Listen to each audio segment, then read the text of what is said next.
राज्य सरकार ने विगत कई सालों से राजस्थान लोक सेवा आयोग के खाली पड़े पदों को भरने की कवायद शुरू करते हुए मंगलवार को आदेश जारी कर दिए। राज्य सरकार से मिले आदेशों के अनुसार राजस्थान लोक सेवा आयोग में लंबे समय बाद पहली बार एक साथ 120 पदों पर कर्मचारियों की भर्ती करने की घोषणा हुई है,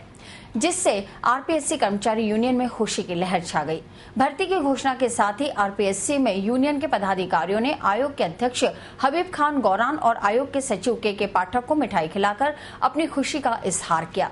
वहीं यूनियन के पदाधिकारियों ने मुख्यमंत्री अशोक गहलोत का आभार भी व्यक्त किया। गौरतलब है कि राजस्थान लोक सेवा आयोग बीते कई सालों से कर्मचारियों की कमी की मार के चलते कई बार अपने आप को असहाय महसूस कर चुका है और इन खाली पदों को लेकर कई बार आरपीएससी की यूनियन ने धरना प्रदर्शन भी किया। अब करीब 15 सालों के बाद ये पहला मौका आया है जब एक साथ 120 पदों की भर्ती की घोषणा की गई है।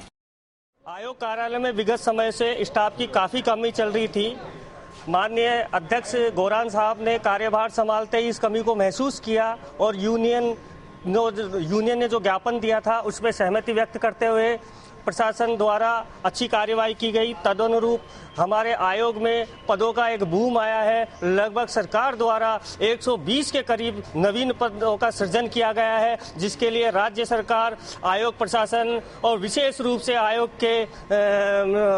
के माननीय अध्यक्ष गौरान साहब एवं डॉक्टर के पाठक साहब को मैं हमारा आयोग का कार्मिक बहुत उनके लिए आभारी है। दिल से, तहे दिल से उनके लिए आभार प्रकट करता है। सचिव है, सचिव, उप सचिव है, सहायक सचिव है, अनुभाग अधिकारी है, सहायक अनुभाग अधिकारी है, इधर यूडीसी है, एलडीसी है, चतुर्थ श्रेणी कर्मचारी है, प्रोग्रामर है, इलेक्ट्रीशियन है और इधर से कनिष्ठ तकनीकी अधिकारी है। इस तरह से कुल मिला के लगभग 120 पद हैं, जो कि आयोग में एक आयोग के लिए एक ऐतिहासिक वातावरण बना है, जिसके लिए आयोग प्रशासन एवं राज्य सरकार का तहे दिल से हम आभार प्रकट करते हैं। वहीं राज्य सरकार ने आरपीएससी में सदस्यों के 3 रिक्त पदों को भी भरने की कवायद करते हुए सुरजीत मीणा, आरडी सैनी और केआर बागड़िया को नियुक्त कर दिया। मंगलवार को इन सभी अधिकारियों ने पदभार ग्रहण कर लिया है। राजस्थानी भाषा को संविधान की 8वीं सूची में शामिल करने की मांग भले ही राजस्थान सरकार ने पूरी नहीं की हो, लेकिन आरपीएससी प्रशासन ने राजस्थानी भाषा का सम्मान करते हुए इसे बकायदा आने वाली आरएएस परीक्षा में मुख्य रूप से जगह दी है। ये हकीकत में एक ऐतिहासिक फैसला है और संपूर्ण राजस्थान के लोगों के लिए गर्व की बात है। राजस्थान में रहने वाले हर राजस्थानी के लिए उसकी भाषा यानी राजस्थानी भाषा एक अलग ही महत्व रखती है और यही वजह है कि राजस्थान के अलग अलग संगठनों द्वारा राजस्थानी भाषा को मान्यता दिलवाने के लिए समय समय पर आंदोलन और धरने प्रदर्शन किए गए हैं। मगर जिस राजस्थान में राजस्थानी मुख्य भाषा के रूप बोली जाती हो और उस प्रदेश का मुखिया आज तक उसको मान्यता नहीं दे पाए हैं और आरएएस परीक्षा में राजस्थानी भाषा को शामिल कर लिया जाए तो इसे क्या कहा जाए। वाकई राजस्थान लोक सेवा आयोग ने प्रदेश के सभी राजस्थानियों का सम्मान करते हुए बकायदा आने वाले आरएएस परीक्षा प्रणाली में बदलाव करते हुए राजस्थानी भाषा को मुख्य रूप से जगह देकर राजस्थानी भाषा का सम्मान किया। राज्य सरकार द्वारा नियमों में संशोधन काफ़ी पहले किया जा चुका था। उसकी अर्थना आयोग को प्राप्त हो चुकी है और उसकी विज्ञप्ति आज जारी की जा रही है। आयोग द्वारा कल पाठ्यक्रम जारी कर दिया गया है। नवीन पाठ्यक्रम में इस बात का ध्यान रखा गया है कि जो अभ्यर्थी इस परीक्षा में सम्मिलित हों और प्रशासक बने, वो प्रशासन की नई चुनौतियों के लिए सक्षम बन सकें। न केवल वो तथ्यात्मक ज्ञान रखें, बल्कि उन समस्याओं के प्रति समझ विकसित करें, समस्याओं के प्रति संवेदनशीलता उनके भीतर आ सके और एक समर्थ अधिकारी के रूप में वो सामने आए।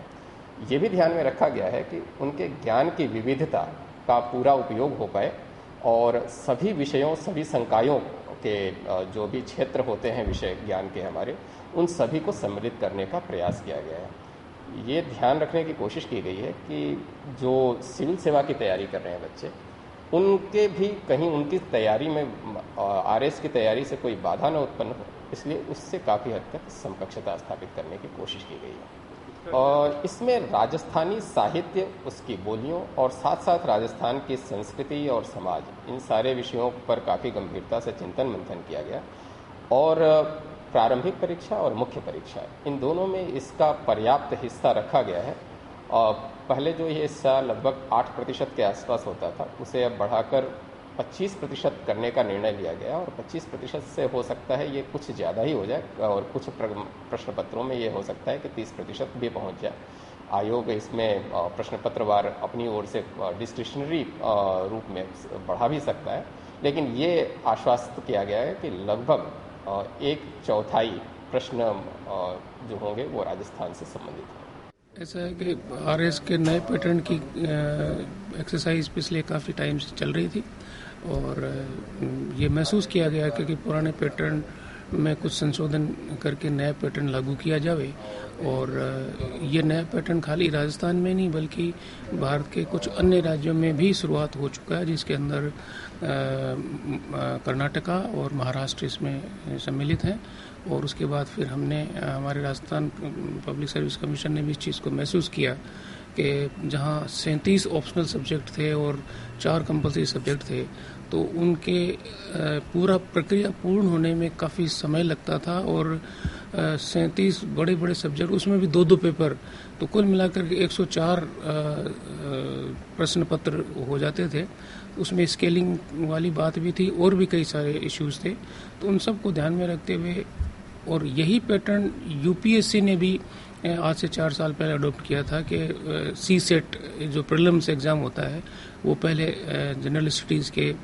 2 पेपर करके और 1 ऑप्शनल पेपर करवाने का उनका जो सिस्टम था, तो उसी के अकॉर्डिंगली अब वहाँ भी पैटर्न वो का वो हो गया है। और उसी पैरिटी पे फिर हमने भी जो है एक प्रीलिम्स में 1 पेपर करा के और फिर मेंस परीक्षा लिखित की है वो भी हम 4 जो पेपर होंगे, अब ऑप्शनल कोई पेपर नहीं होगा, सारे के सारे 4 पेपर कंपलसरी होंगे। इस चीज़ की आवश्यकता महसूस होने पर एक उच्च स्तरीय कमेटी बनाई गई जिसके अंदर जिसकी अध्यक्षता हमारे माननीय सदस्य डॉक्टर पीके दोसरा साहब थे। एक महत्वपूर्ण इसके अंदर ये है कि चूँकि राजस्थान भाषा जो है, राजस्थान साहित्य और बोलियां वगैरह का भाग जो है पहले भाषा के भाग में नहीं था, अब जो हमारा जो चौथा भाषा का पेपर है उसमें हिंदी के साथ राजस्थान से संबंधित साहित्य और बोलियां मुहावरों वगैरह को सम्मिलित करते हुए राजस्थानी भाषा को एक तरह से पहली बार जो इसमें सम्मिलित किया गया है। खुशियों के ये पल आज है और है कल, हम इस पल को जी ले, पिज़्ज़ा पॉइंट में कुछ खा पी ले, tasty and affordable round the clock, हो प्यार का इजहार करना या फिर हो पेट भरना, मौज मस्ती का मूड हो दोस्तों को खुश करना, जिंदगी को जी ले, कुछ खा पी ले। Pizza point Kangaur for delicious moments.